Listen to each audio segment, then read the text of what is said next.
wonderful.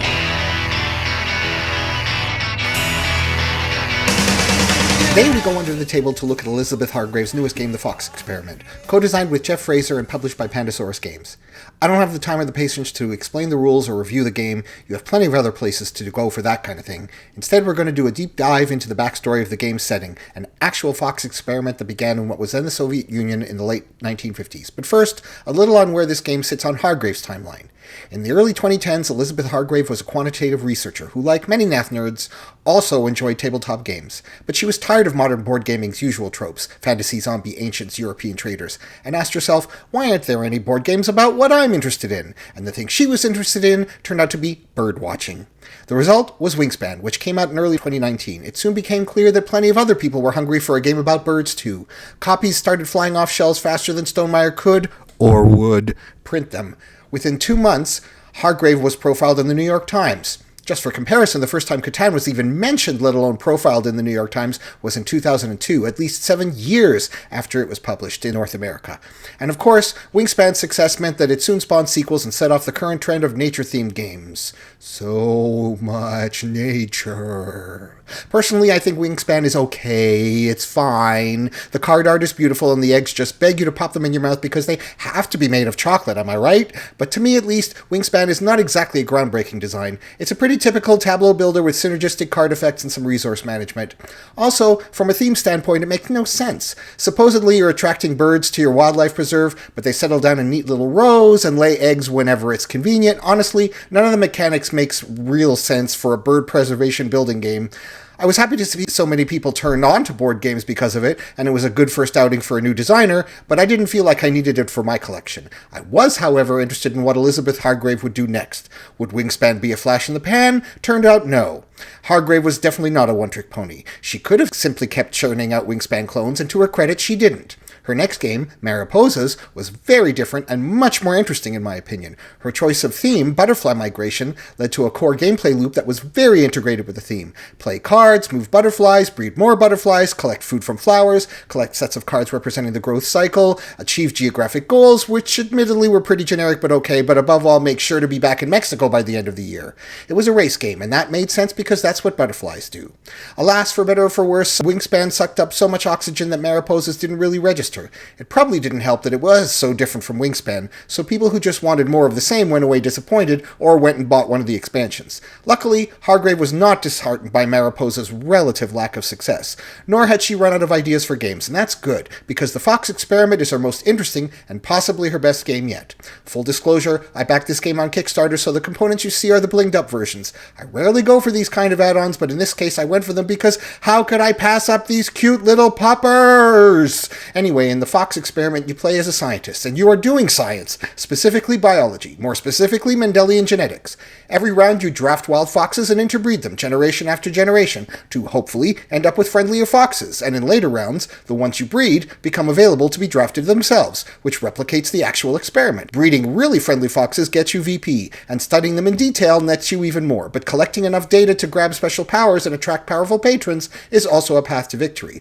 The game hits the sweet spot for me in terms of complexity. Enough interesting choices to engage my planning brain, enough randomness in the dice to make it exciting, and best of all, most of the gameplay is easy to internalize because, except for the initial drafting phase, it all meshes with the theme. You're doing science! Which brings me to the real-life Fox Experiment in 1959. It's a story of courage in the face of ideological repression, and yet another example of how tiny moments can change history.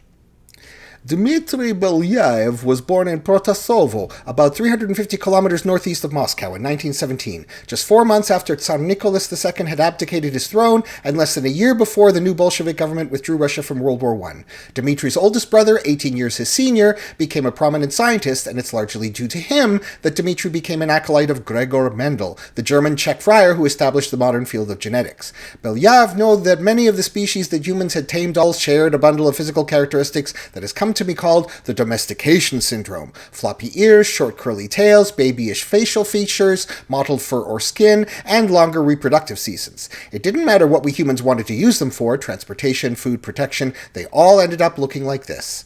Belyaev hypothesized that the development of these physical traits was an unintended byproduct of human selection according to one, and only one, behavioral trait, friendliness to humans. But by the time Belyaev himself graduated from the Ivanov Biological Institute, it had become very dangerous to espouse genetic theories, almost entirely due to this man, Trofim Lysenko. Lysenko wasn't a very good scientist, but he was very good at saying things that this man, Joseph Stalin, liked to hear. And in the 1920s, 30s, 40s, and early 50s, saying things Stalin liked to hear compensated for a lot of deficiencies.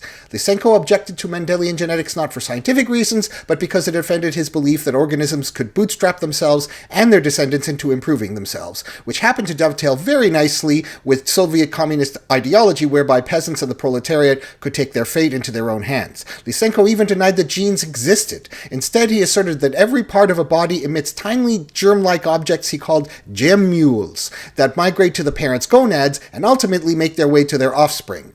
Lysenko's theories were never substantiated by evidence, but his political influence was such that both the Soviet Union and Communist China adopted his agricultural theories, which ultimately led to the deaths of millions of Russians and Chinese by famine and starvation because the crops bred and sown according to his theories all died. Even in the face of all the evidence, any scientist in the Soviet Union who dared criticize Lysenko or espouse Mendelian genetics risked arrest and possibly death. But Belyaev couldn't restrain his scientific curiosity. He had to test this hypothesis, which, remember, was that the development of the domestication syndrome was an unintended byproduct of human selection according to one and only one behavioral trait, friendliness to humans. He chose to work with a species he'd had experience with before, the silver fox. No, not that one. No, not that one. That one. Every generation, he and his assistants picked the tamest foxes according to criteria they'd picked out beforehand and used them to breed the next set of parents. His first hiree was 25-year-old Ludmila Trut, who quickly became the lead researcher. Within 6 years, 6 generations of foxes, the fox's behavior transformed radically. They allowed themselves to be picked up, petted, and fed. They wagged their tails when humans approached, and whined when they left. And in less than a decade, as hypothesized, Belyaev found some of the foxes, who remember had been selected only according to their behavior and not their appearance, had indeed begun to have floppy ears, curly tails, and lower serotonin levels, which indicated lower stress levels around humans. Further on, as the proportion of domesticated foxes rose, their facial and body features indeed began to look more babyish, shorter snouts, chunkier bodies, and longer reproductive periods. Belyaev, Trut, and their team had confirmed a significant piece of the human-animal domestication story, and yet right from the start, the whole experiment came within a hair's breadth of being shut down. Because as word got out in the Soviet science community about the fox experiment, Lysenko himself felt he had to get involved. In January 1959, he sent a committee out to Akademgorodok, where Belyaev, Trut, and their team were doing their work. The committee took notes and reported to Belyaev's boss's boss that his work was methodologically wrong because it assumed Mendelian genetics and not Lysenko pseudoscience was correct.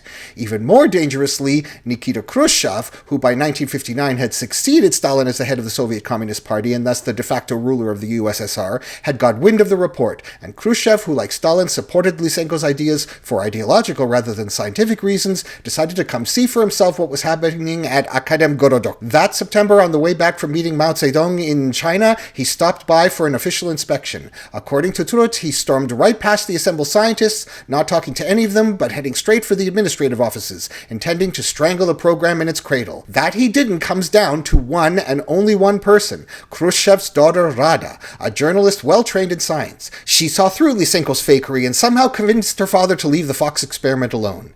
So because Rada Khrushchev stood up for science that day in September 1959, the fox experiment continued, and goes on to this day. Dmitry Belyaev was promoted to the head of the Cytology and Genetics Institute in Akademgorodok and remained in charge of it until his death in 1985. Lyudmila Trut remained head researcher of the fox experiment and, as of the time of this recording, still, at age 90, supervises the fox experiment and coordinates educational activities in Novosibirsk, Russia. So, when you sit down to play the fox experiment, know that you are walking in the footsteps of intrepid knowledge seekers and carrying out research that still goes on today. And while the fox experiment's gameplay is solid, I don't think it would have the same punch for me if I didn't know the backstory. Hope you had fun going under the table with me today. See you next time. For They Are Called Victory Points, this is David Weiss.